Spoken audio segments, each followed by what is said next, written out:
What up, YouTube Elleix? Coming back at you with another Custom StarCraft 2 cast. Spawning on the top right-hand side of the map, it's our red Xayid player Overgis, sporting the Carbots animation logo. I love it. And going up against his opponent, spawning on the bottom left-hand side of the map, it's our pink Genitron player AverageDude. AverageDude, I love the name, my guy. Now, if you guys are not familiar with these races in front of you, that is because we are casting a game featuring the Custom Scion Races mod. This mod adds 3 new playable races to the StarCraft universe, and if it's something you're interested in watching more of, please consider shooting me a subscribe. My little heart would greatly appreciate it. Now, back to the show. It looks like AverageDude is actually throwing down an expansion first. He's just now throwing down his manufacturer, which is the barracks equivalent for the Genitron, and they warp these things in like the Protoss, so that's why we do not see any worker building this thing. Taking a look at something got canceled here. Taking a look at what the red Xayid player is up to, what I think just happened was he already has a Xayid den down, and he's now throwing down a mutagen chamber. So what I think happened was he threw down another Xayid den, decided no, and wanted to throw down a mutagen chamber instead. This will open up some tech options for him, and I believe will allow him to build roamers. And what we also just saw, which is why I was silenced for a moment, I was speechless. AverageDude canceled his manufacturer and then decided to rebuild it. I don't know what the purpose of that was. I really don't know, but this will put him behind in production. He will have his expansion already finished, which is great.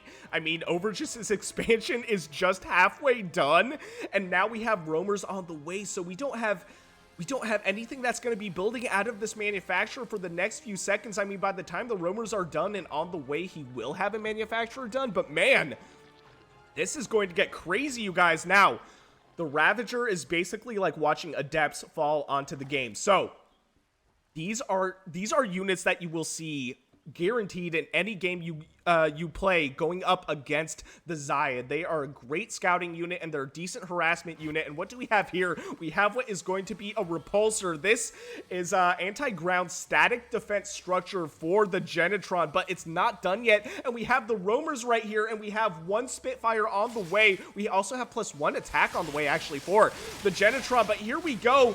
These ACRs blocking the path to the mineral line for these roamers. This repulsor getting 1 kill, so now we have 2 roamers on the field, but they have this mineral line as good as shut down, you guys. These roamers getting a little greedy, trying to kill a couple more ACRs. We'll see what Overgis does.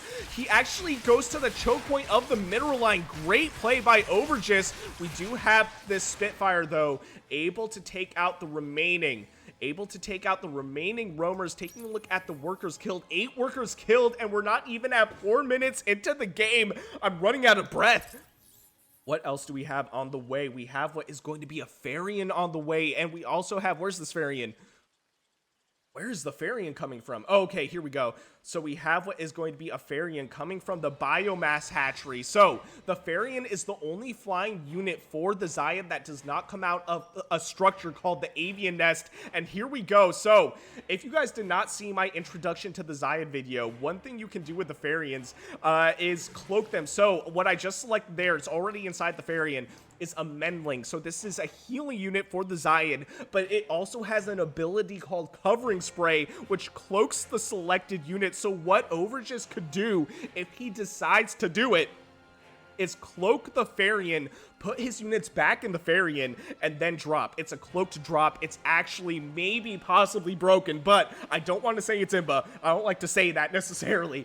And also, one cool thing about the Farian is it's also a detection unit. So this unit is just an MVP unit for the Xayid. We have what is going to be a drop. It doesn't look like Overgis is going to decide to go for the cloak on this Farian.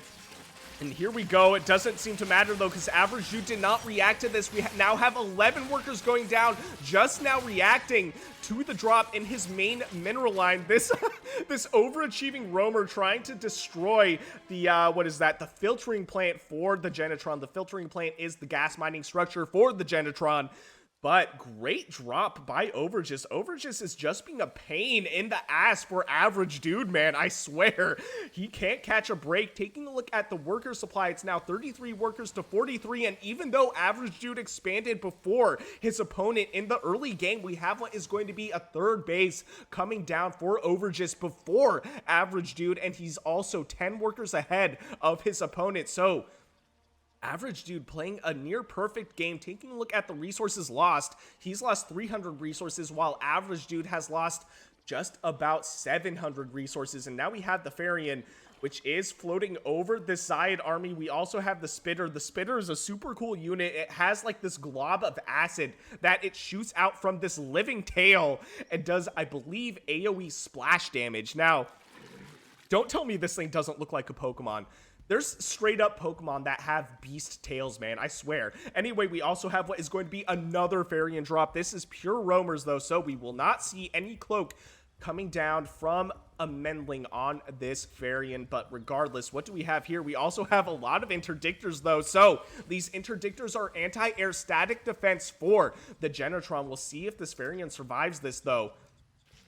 But the Farian actually preemptively dropping right when this processing core gets placed down. Will AverageDude get the cancel on this? And he does, just barely. What great reaction time, but none of these units shoot up. We have what is the equalizer, which I want to say is almost like an immortal equivalent for the Genitron. I can't remember exactly, but I think it does extra damage versus armored. We also have the Fixer, which does do DPS damage. It heals and does DPS damage, but it does not shoot up. So unfortunately, the only thing that shoots up are these interdictors, but doing a ton of damage. This Farian almost going down, running away with just about a third of its HP left.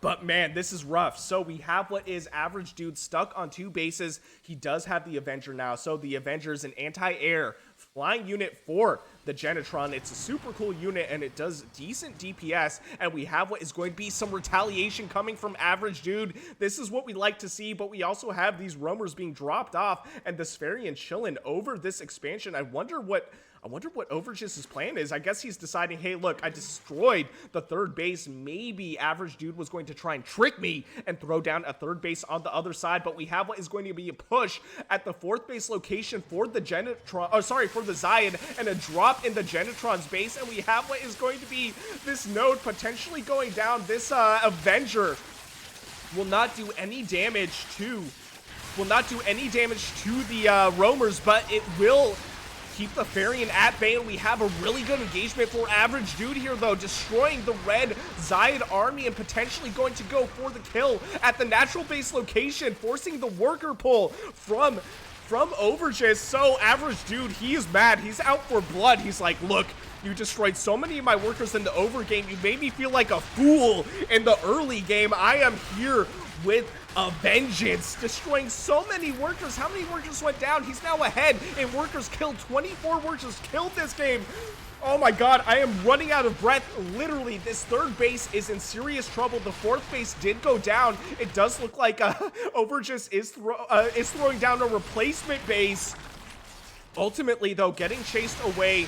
These Spitters going to do some AoE damage, as we can see right here, but these Equalizers going to do a lot of damage, but that was a huge hit from that Spitter. So many of the Genitron units go down, and now we have the Avengers, which will survive, but they are just going to be chilling. They cannot shoot down, and we see the Farian on the mini-map as well, but I believe it is empty. Taking a look at the army supply, 22 army supply to 17, so relatively even. Worker supply, though, is now ahead for AverageDude.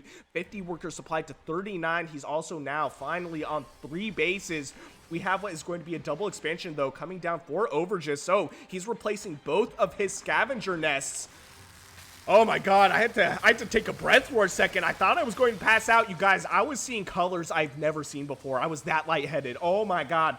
But we have what is going to be Scorpilisks and a Spitter. So the Scorpilisk is a melee only unit, but when it hits a unit, it slows its movement speed down by about, I believe, 40%, and then I think it does extra damage when it does do that. But that was just 3 Scorpilisks. They go down in a pile of blood. Rest in peace. So even though AverageDude had a rough opener this game, I think he may be ahead. Taking a look at the resources lost, he is ahead. I was going to say he is in fact ahead. He is in fact ahead.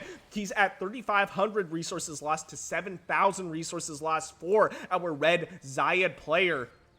Taking a look at the army supply, 52 army supply to 35, also in favor of AverageDude. Taking a look at the upgrades, we have 1-1 for our Genitron player. I think this is like a vehicle attack, I believe, and we also have what is going to be 1 attack upgrades for the Xayid, and that's about it. So taking a look at the production, we have, I think, +2 on the way for the Genitron player, and I don't know what this is. I have to look more at the tech tree for the Xayid, man. I don't play them too often. Now, what do we have here? We also have the Eroder. The Eroder is a really cool looking unit.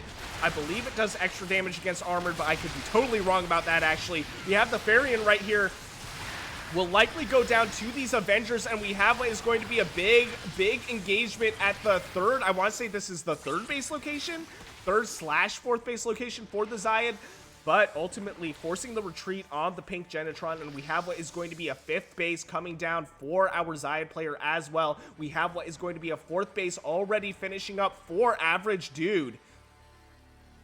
Taking a look at the army supply, still in favor for AverageDude, 74 army supply to 36, so he's really making a comeback in this game. We have the Badger, the capital ship for the Genitron race, but I believe they do different kinds of damage against ground and air. They have like a laser beam or like a railgun against air, and they have a Gatling gun against ground.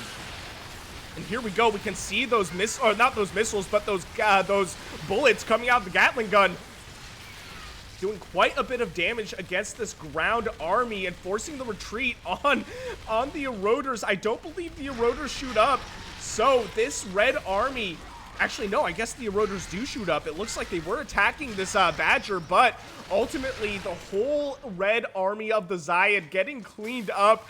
AverageDude, like I said, coming in this game with a vengeance. He's like, you know what? We are not going to lose this game, not after what I just encountered, and we have a ton of repulsors at the 3rd base location as well, but the Scorpilisks able to run through the defenses and start killing units. We do have 2 Badgers here, though, cleaning up those Scorpilisks. Taking a look at the units killed, at the workers killed, 31 workers killed by AverageDude and 21 workers killed by our red Xayid player. This is still anybody's game, though. The only thing that stands out to me is that army supply, 90 army supply to 28. Big lead for AverageDude, our pink Genitron player, and we have the Xayid chilling in the 3rd base location. I almost said natural base location for the Xayid. So this is going to be a potentially game-ending push. The army supply is just so much bigger for the Genitron. The red army getting melted, and now we have what is going to be the 3rd/4th base in serious danger. The worker pull forced by the Xayid player. All those workers going down. And now we have the scavengers just running left and right. They are terrified, and we have this base, which will ultimately go down. There's no defenses here. What I would do in AverageDude situation, though, is potentially just go for the natural base location and try to win the game. But to be fair, he doesn't realize the lead he has in army supply. It's now 108 army supply to 36, you guys. That is absolute insanity. We'll see if Overgis can come back from this, though. The more time he can stay in this game, the better of a chance he has, because now AverageDude is actually running away. He's not pushing his advantage. I don't know what to say about that. Honestly, if Overgis can just hold for like 2 more minutes, just 2 more minutes, he could stay in this game. But we do have this huge army, and these Badgers are reaching, I want to say, a critical mass. How many Badgers do we have on the field? We have 13 Badgers on the field. That's like 13 battle cruisers on the field. That is absolute insanity. We have another forced worker pull on these scavengers. They all go down. The Badgers activating their shield ability. Overgis throwing out the GG, giving the victory to AverageDude. What an action-packed Custom Scion Races game. If you enjoyed what you saw, please consider shooting me a like and subscribe. I would greatly appreciate it. And if you want me to cast any of your own games, I will leave my email and Discord in the description below. And I'll see you guys on the next one.